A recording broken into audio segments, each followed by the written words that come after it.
This video will walk you through how to negotiate brand deals with influencers and make sure that you get 40 to 70% discounts. Now, the caveat here is it takes 3 times longer. Now, the strategy is going to consist of PR boxes, building relationships and maintaining them, and gifting. Now, I'm Dennis, and I've been running Influencer Advisory for about 2 years now. We help wellness brands successfully onboard long-term high-performing influencers, and we've done this with numerous brands in the wellness space. And today we're going to be talking about how to do these negotiation tactics. Let's first start with outreach. Now, of course, we can't negotiate, we can't build the relationship if we haven't even started talking with the influencer. Most companies, we've noticed, sound very robotic and they don't build connection. For example, this company, FPRO, reaches out to the influencer called Football Fundamental. And a couple of things that I'll point out in this email that you might be doing too. And this might actually be ruining a lot of your response rates. It first starts with everything about them, instead of making it everything about the influencer. If the influencer is reading this, they're going to resonate with it a lot better if you've watched their channel, if you've seen a couple of videos, if you comment, make an observation about something on the video. Next, there's no personalization, as you can see here. The most personalization they have is and really like the content you're creating. Now from here, what they mention is all the reasons why they think you would be really good for them. There's no mention of why we think it would be good for the influencer's target audience. If you're new to this, why would an influencer respond if I'm willing to pay them? And most of the time, if you're negotiating with a high-level influencer, these are influencers that are booked in advance. They don't do a lot of integrations because they understand the value of their audience. These influencers are hard to get a hold of because they understand they're valuable. And there's not many of them, but these are the ones you want, and these ones need a good message.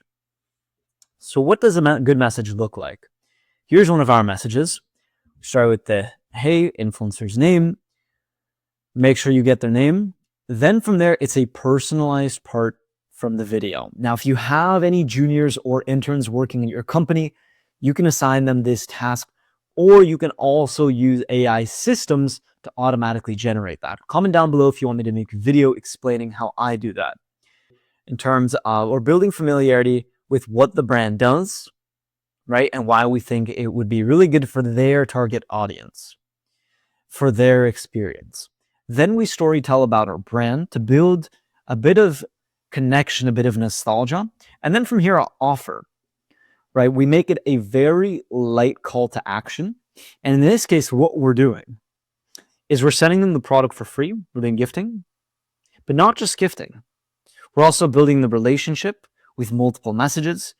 And we're also putting it inside a PR box, which I'll explain in just a minute. Then from here, very light CTR, just rephrase the last one to make it very clear with no ambiguity. And this was around Christmas. Here were some of the responses. We had one influencer who was very excited to test it, even mentioned how selective they were of partnerships, right? And let me know next steps for shipping. And thanks again, happy holidays. Pause the reply here. Here we have a talent management that responded on behalf of the influencer. Would love to try one out. Are you able to share the options? Now, of course, all of these influencers you should take with a grain of salt. If they're really small or they have fake followers, you could just be wasting product. So you've got to pick your influencers carefully. Alice, thank you for getting in touch and for thinking of me for this new collaboration. Although I'm not looking for a new backpack, truly appreciate it. Here we got a rejection, right? Perhaps if we did a paid request, a flat fee request, they might have been more incentivized. This is an affiliate-only deal, so it's very profitable for the company, for you. And here we have a positive reply, and they even sent her the mailing address, which I took out. And then from here, we just rescheduled it for Q1 because we were busy with some other errands. So from here, you get a couple positive responses. Now remember, you can't be too picky because if you're doing a gifting-only program, which is the easiest risk-free way to start, you're going to get a lot of very big people completely ignoring you because they get these requests all the time, 20, 30 times a day. But if they did, If they did like it, then you could just send them an affiliate link. So if they're posting it out of the fact that they love it so much, you don't even have to ask them to post. There'll be a couple people that really like it. And if you have a really strong brand, which I'm sure a lot of you do, and which is why you're watching this, this isn't drop shipping, this is real brand material, then send them the affiliate link and they're going to start earning. I have a video which shows you how to track affiliate links. I'll put it in the description if you're new to that. Now from here, you want to measure, are the sales bigger than what you spent on the product? If they are, keep them on the roster and turn them into the paid crew.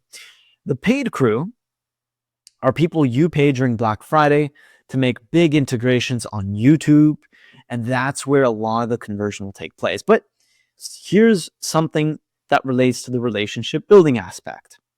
You want to message them not just once and then forget about them. You want to message them throughout holidays, throughout their birthday, and even put them into a Slack community with all the affiliates and personally connect with them. This will take your churn rate of existing affiliates down immensely, and it will incentivize people to keep posting about you. Now, from here, this is the time once you've actually found who's interested, who has rates, who do you like the most. These are the people that you can start paying a hybrid of flat fees and affiliate models. Now, before this, what you should also do is a PR box. Effectively, this consists of three things: the product, really good packaging, and a founder's note. The founder's note is going to be either typed or handwritten. There's also robots that can handwrite it, by the way. What you're doing here is you're creating a personalized unboxing experience.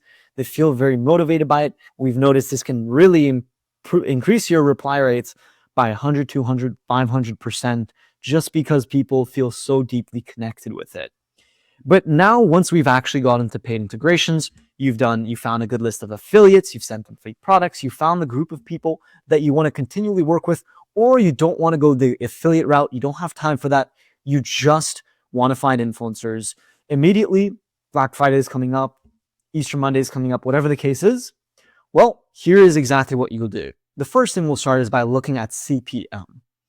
CPM, if you're not familiar, is how much influencers will charge for every, on average, 1,000 views they get. Now, the equation here is wrong. It should be CPM equals cost times views divided by 1,000. So effectively, we've got a bunch of average CPMs. Now, these are just benchmarks for YouTube. This will vary. But what you can do is see how far does the influencer's CPM deviate from the average. And let me give you an example. You ask for an influencer, what's your rate? They tell you for a 60-second YouTube integration, it's going to be $2,500. If this influencer gets 5,000 views on average, what you're going to do is 5,000 divided by 1,000, that's 5. And then you're going to do 2,500 divided by 5, which is 500. That means their CPM is 500. Let's say this is a business influencer. Their CPM would then be around 35 to 60 on average. So that means they're around 10 times the average. So what you should do is not get aggressive about this, but just ask them, why is this the case? Is there something you're missing?